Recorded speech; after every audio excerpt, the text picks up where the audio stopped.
नमस्कार सर, मेरा नाम राजू है। आज का टॉपिक है too many mutual fund in portfolio. अगर काफ़ी सारा म्यूचुअल फंड पोर्टफोलियो में तो लंबे समय में वेल्थ क्रिएशन करने के लिए हेल्प करेगा या बाधा होगा, इस पे आज टॉपिक है। तो सबसे पहले ये देखते हैं कि किसके पास खूब सारा मच फंड है। देखेंगे तो एक पेज में आएगा ही नहीं, भूल भी गए होंगे दो चार फंड इधर उधर। इतना ज़्यादा फंड है कि एक से लाइन खींचना शुरू करें तो पेज के बाहर निकल जाएगा, दूसरा तीसरा पेज भी जोड़ना पड़ेगा और एक बार में बैठते हैं तो पता ही नहीं कर पाते हैं हमारे पास इतना म्यूचुअल फंड है। हर बार कुछ ना कुछ छूट जाता है। तो इतना सारा म्यूचुअल फंड है, पहले तो ये जानते कि इतना सारा म्यूचुअल फंड आ कैसे गया।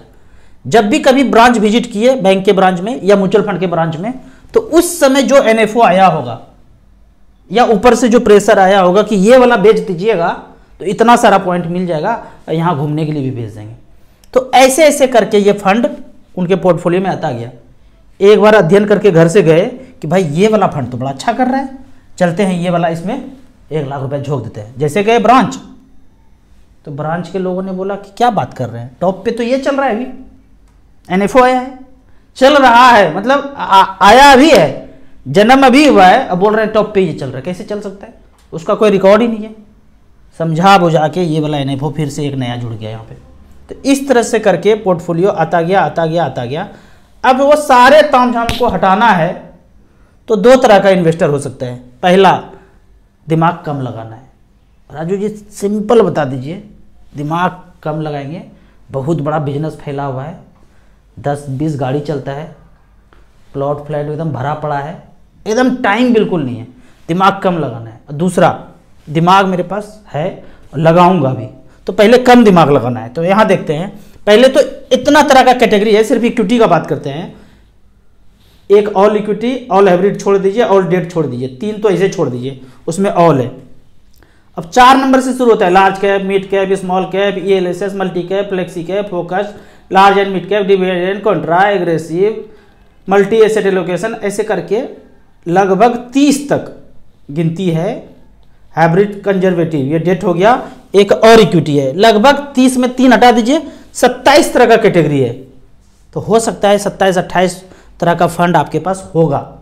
तो साधारणतया क्या करना है, आपको StarSIP.in में ऑल इक्विटी सेलेक्ट कर लेना। पहले number all equity since Inception, मतलब जब से शुरू हुआ है। और इसको टच करने के पहले गाना गा लेंगे एयूएम को, जरा जरा touch me touch me touch me. AUM मतलब एसेट अंडर मैनेजमेंट, किस फंड में कितना ज्यादा पैसा है। तो यहां पे हमने दर्शाया है, सेलेक्ट करना है all equity since Inception, AUM को टच कर देना है और 16% से ज्यादा रिटर्न जो दे रहा है लंबे समय से। एयूएम भी खूब बड़ा बड़ा है, 16 तो इंडेक्स ही रिटर्न दिया है, पिछले 40-42 साल में देखेंगे सेंसेक्स ही रिटर्न दिया है। तो 16% से ऊपर रिटर्न दिया हो तो यहां देखते हैं काफी ज्यादा फंड है, पैसा है 37,000 crore. Kotak flexi cap, return कितना 13.34। आगे बढ़ते हैं, HDFC mid cap opportunity, 10 lakh रुपए इन्वेस्ट किया था 2007 में, वैल्यू बना है 1 करोड़ 6 लाख, 16% का रिटर्न। एक फंड इसको चुन लेंगे, 16 से ऊपर रिटर्न लगभग दिया है।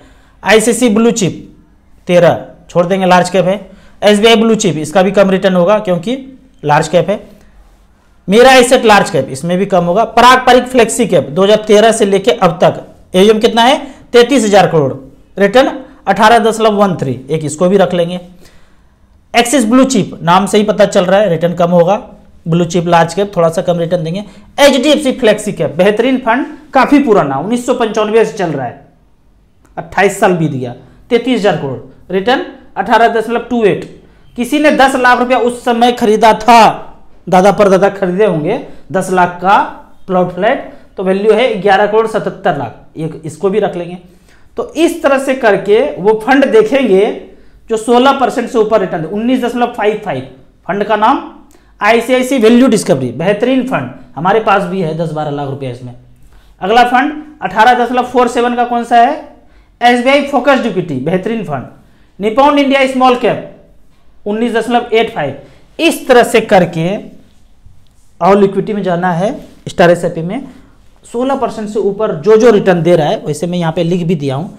एचडीएफसी मिड कैप, पारंपरिक flexi cap, HDFC flexi cap, ICICI value discovery, SBI focused equity, Nippon small cap, 6 हमने बता दिया, बाकी आप सर्च कर लीजिए। एकदम बेहतरीन है, 10,000 करोड़, 20,000 करोड़, 30,000 करोड़, इस तरह से। दिमाग मत लगाइए, यहाँ पे लगा के छोड़ दीजिए, फंड मैनेजर दिमाग लगा देंगे। अब दूसरा है कि हमको तो दिमाग है, हम तो दिमाग लगाएंगे। तो खोपड़ी जिनको लगाना है तो स्मॉल कैप मिड कैप में 10 से 15 साल टाइम है, तो लगाते रहिए। यहाँ जो आप रिटर्न देख रहे हैं ना, यहाँ पे मैं एक और एग्जांपल लेता हूँ कि small cap, mid cap, large cap, flexi cap, multi cap का एवरेज रिटर्न देखते हैं। यहाँ पे सबसे पहले लिया स्मॉल कैप, एवरेज रिटर्न का बात करते हैं 19.67। सबसे टॉप का देखेंगे 26.1% का रिटर्न दिया है। Nippon India small cap 10 lakh रुपए लगाया था 2013 में, वैल्यू बना है 1 करोड़। SBI स्मॉल कैप ने बनाया है 10 लाख का 89 लाख, 24% का रिटर्न। तो इस तरह से करके एवरेज रिटर्न इसमें कितना दे दिया है, यहाँ पे लिखा हुआ है स्मॉल कैप ने रिटर्न दिया 19.67 पिछले 10 साल में। अब मिड कैप का बात कर लेते हैं। तो मिड कैप का अगर बात करते हैं, एवरेज रिटर्न 17.81। सबसे लास्ट वाला भी फंड अगर देखेंगे, आदित्य बिरला मिड कैप 10 लाख का वैल्यू 41 लाख बनाया है, पिछले 10 साल में 15% का रिटर्न दिया है। अब बात करते हैं लार्ज कैप का। लार्ज कैप में देखेंगे तो 12.4% का रिटर्न दिया है सब मिला के। ऐसा नहीं कि कोई छोड़ दिया होगा, टॉप का लिया होगा। पिछले 10 साल में जो जो था वो सारे फंड यहाँ पे है। सबसे टॉप का कौन सा है लार्ज कैप में अगर देखें, जो चल रहा है पिछले 10 साल से, Mirae asset large cap 10 lakh का वैल्यू, पिछले 10 साल में 42 लाख रुपया बनाया है, 15.53% का रिटर्न। तो इस तरह से करके यहाँ देखेंगे small cap, mid cap, large cap 19%, 17%, 12%, flexi cap 13.99 और मल्टी कैप 15.83। ये थोड़ा सा ज़्यादा रिटर्न दे रहा है आपको लार्ज कैप से। क्यों? क्योंकि मिड फ्लेक्सी कैप और मल्टी कैप में स्मॉल कैप, मिड कैप का भी एक्सपोजर है, इसलिए आपको वो ज़्यादा थोड़ा सा रिटर्न दिखा रहा है लार्ज कैप के तुलना में।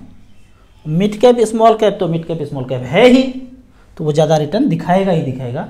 तो आपके पास ज़्यादा समय है, ज़्यादा समझ है, तो मिड कैप स्मॉल कैप को सर्च कर लीजिए, AUM देख लीजिए थोड़ा अच्छा खासा सा, और 10 से 15 साल के लिए रिमेन इन्वेस्टेड रह जाइए। तो इन सारे फंड में धीरे धीरे करके आप स्विच कर सकते हैं। कल मुझे एक इन्वेस्टर का मैसेज आया था कि 1995 में हमने एक शेयर खरीदा था, 100 शेयर था हमारे पास, लगभग 40-50 हज़ार का। अब वो मार्केट में है ही नहीं, पता नहीं क्या है, कैसे निकालेंगे, बाबूजी ने खरीदा था, अब है ही नहीं। तो इस तरह का पचेड़े में पड़ नहीं सकते। कितना सारे इन्वेस्टर का पैसा इसी तरह से लिस्टिंग में है ही नहीं, कागज खो गया, खत्म हो गया। ये सब झमेला म्यूचुअल फंड में नहीं है। आपका फंड पैसा अगर यहाँ पे गया है और 25-30 साल से भी रखा हुआ है, तो फंड मैनेजर ऐसा तो गलती किए नहीं होंगे कि किसी कंपनी में पैसा लगाया, वो कंपनी डीलिस्ट हो गया, दिवालिया हो गया, खत्म हो गया, फिर भी बने हुए हैं, वो तो कब का चेंज कर गए होंगे। तो इस तरह से हमेशा नया फंड, नया कंपनी में पैसा जा रहा है, जो अच्छा कर रहा है परफॉर्मेंस, उसमें वो पैसा लगा रहे हैं, तभी जाके इस तरह का रिटर्न देखने के लिए मिल रहा है, जीरो नहीं हो रहा है। तो यदि साधारण इन्वेस्टर हैं, थोड़े बहुत पैसे हैं, काम कुछ और कर रहे हैं और स्टॉक मार्केट में सोच रहे हैं कि मैं पैसा लगा के कुछ बन जाऊंगा, तो बेहतर है कि वहाँ से पैसा निकाल करके म्यूचुअल फंड के स्मॉल कैप में भी लगाएंगे, तो उतना ही एग्रेसिव रूप से आपका पैसा बढ़ेगा। अब आपका यहाँ पे एक क्वेश्चन होगा कि सारा का सारा स्मॉल कैप मिड कैप लगा दूंगा तो रिस्की नहीं हो जाएगा? मैं ये बोलता हूँ कि 10 से 15 साल लगाना है, जब तक जवानी है, एज है, 30 से 40 साल 45 साल का एज है, तो ज़्यादा रिस्क लेना है, मारना है धोनी की तरह चौवा छक्का शुरू में, बाद में रिटायरमेंट जल्दी ले लेंगे। तो 10 से 15 साल मिड कैप स्मॉल कैप में झोंक दिया, बढ़ गया जितना बढ़ना था। अब large cap, multi cap, flexi cap, balance fund में बाद में स्विच कर देंगे। पहले मारिए ना, खेलिए ना लंबा पारी, यहाँ तक खेलने के बाद थोड़ा सा सेफ खेलेंगे। अब यहाँ पे बात करते हैं पेंशन फंड का कि राजू भैया हमारे पास 30 लाख रुपया है और मैं नहीं चाहता हूँ प्लॉट लेना, अब जितना लेना था ले लिया। लोग समझा रहे हैं कि महावीर स्थान के बगल में जो कॉर्नर का प्लॉट है वो ले लीजिए। लोग तो ड्रम में भर के, बोरा में भर के पैसा ला रहे हैं। मेरे पास भी 20 लाख रुपया है, 30 लाख रुपया है, मैं भी जाके लगा दूं क्या, चेक काट के दे दूं? मेरे पास बोरा ड्रम तो है नहीं। लोग बोलते हैं कि एकदम तैयार है, बोरा लेके पकड़ के पटकने के लिए तैयार है पैसा। ये कॉर्नर का प्लॉट इतना अच्छा लग रहा है, लेकिन जब से आपका वीडियो देखना शुरू किया है, मच फंड भी अच्छा लग रहा है। तो क्या करें? 30 लाख रुपया है, हमको रेगुलर इनकम चाहिए।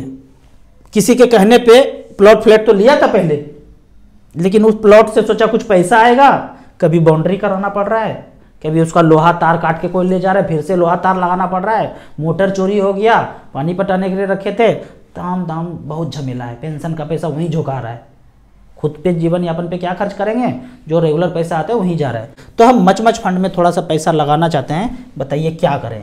तो यहाँ फंड है SBI इक्विटी हाइब्रिड, 30 लाख रुपया रखा, पिछले 20 साल का रिकॉर्ड दिखाते हैं। आप इसको 10 भी कर सकते हैं, 5 भी कर सकते हैं, 2 भी कर सकते हैं, जो मर्जी है। कैलकुलेटर है, बिना लॉगिन किए हुए स्टार सेक्रेटरी जाइए, पेंशन को आप यूज कीजिए, मेन्यू में 6 नंबर पे है। 30 लाख रुपया रख दिया, अगले ही महीने से 20,000 रुपये पर मंथ लेना शुरू कर दिया। तो यहां पे रिकॉर्ड है कि 2003 में किसी ने 30 लाख रुपए झोंका और 20,000 रुपये पर मंथ लेना शुरू किया अगले ही महीने से। आज झोंका, अगले महीने से लेना शुरू कर दिया, तो टोटल पेंशन विड्रॉ कर लिया 48 लाख रुपया। ये एक्चुअल रिकॉर्ड है। आज बैलेंस बचा है 4,37,00,000 रुपया। सारे प्लॉट फ्लैट को जोड़ भी देंगे ना तो 4,37,00,000 नहीं होगा। रिटर्न 18% का मिला है एवरेज। जो पैसा मिला और जो बैलेंस है दोनों को जोड़ेंगे तो टोटल लिखा हुआ है 485। यहाँ पे लिखा हुआ है ग्रांड टोटल 485। दूसरा फंड है ICICI equity and debt, 30 lakh रुपया झोंका। यहाँ पे आपके पेरेंट्स हैं, आप अब उनको पैसा देना चाहते हैं, आप कनाडा अमेरिका में रहते हैं, अब पेरेंट्स का केयर करना चाहते हैं, तो 30 लाख रुपया झोंक दीजिए। वाइफ को बताइए मत, बताएंगे तो होगा नहीं, बवंडर है जिंदगी में, बताना नहीं है, चुपके से लगा देना है। लगा दिया। अगर किसी ने 2003 में लगाया तो रिकॉर्ड बताता है कि 20,000 रुपये पर मंथ पेंशन लिया तो 48 लाख ले लिया, अब बैलेंस बचा हुआ है 4,78,00,000। ये चेक काट के वाइफ को दे दीजिए। अब बता दीजिए, ये पेंशन जा रहा था, राजू भैया का एक वीडियो देखा था, इसमें झोंका और ये पैसा आया। अरे पहले क्यों नहीं बताया, हम अपनी मम्मी जी के लिए कर देते। ये मत बताना है। तो उनकी मम्मी का तो चल जाएगा, आपका नहीं चल पाएगा। तो इसी तरह आपको म्यूचुअल फंड के बारे में और कुछ जानना है, इन्वेस्टमेंट के बारे में जानना है, तो इस नंबर पर मुझे व्हाट्सअप कर सकते हैं। आप म्यूचुअल फंड में शुरुआत करना चाहते हैं तो दिए हुए ऐप में रजिस्ट्रेशन करने के बाद हमसे जुड़ सकते हैं। ऐप में मिनिमम आप म्यूचुअल फंड 100 रुपये से शुरू कर सकते हैं, मैक्सिमम का कोई लिमिट नहीं है। वीडियो अच्छा लगे तो फैमिली मेम्बर्स के बीच इसे जरूर शेयर करें। यूट्यूब पे देख रहे हैं तो लाइक एंड शेयर जरूर करें। Thank you so much.